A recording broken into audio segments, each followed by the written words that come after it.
उधर अमेरिका ने भी गाजा में हमले के बिना वापसी के संकेत से इनकार कर दिया है।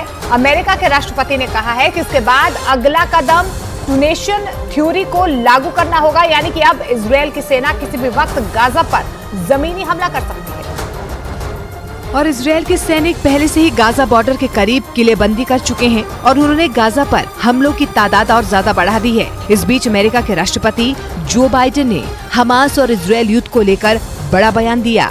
उन्होंने कहा कि गाजा में हमास के खात्मे के बिना यथास्थिति पर लौटने का कोई रास्ता नहीं है, यानी इजरायल अब किसी भी समय हमास पर जमीनी हमला कर सकता है।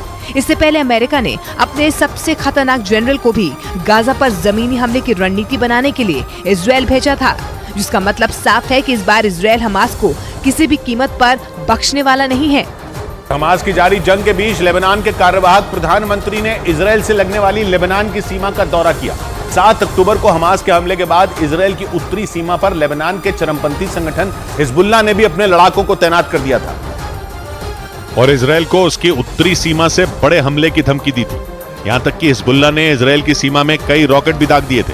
हालांकि इजरायल की सेना ने भी अपनी सीमा पर पहरा बढ़ा दिया और हिजबुल्लाह के हमलों का जवाब गोलीबारी करके दिया। इजरायल ने दावा किया कि उसकी उत्तरी सीमा पर हिजबुल्लाह के लड़ाके लगातार घुसपैठ करने की कोशिश में हैं। जबकि इजरायल से लगी सीमा पर पहुंचे लेबनान के कार्यवाहक प्रधानमंत्री नजीब मिकाती ने इजरायल पर हिजबुल्लाह के लड़ाकों को खत्म करने के नाम पर बेगुनाहों को निशाना बनाने का आरोप लगाया। नजीब मिकाती ने सीमा पर तैनात संयुक्त राष्ट्र के शांति सैनिकों से मुलाकात की।